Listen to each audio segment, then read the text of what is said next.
Hello everyone! Ito yung linuto ko chicken wings with teriyaki sauce and vegetables. Ayun.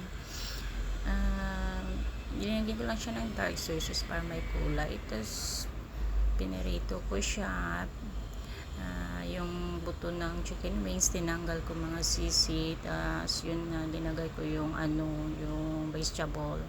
Optional na lang kung anong ilalagay nyo. Pwede mga yung asparagus, zucchini, pwede yun. Tapos yung sa akin lang kasi may cucumber kami, carrot, at saka yung lotus root. Ayun yung sauce niya, teriyaki chicken sauce yung ilalagay ko.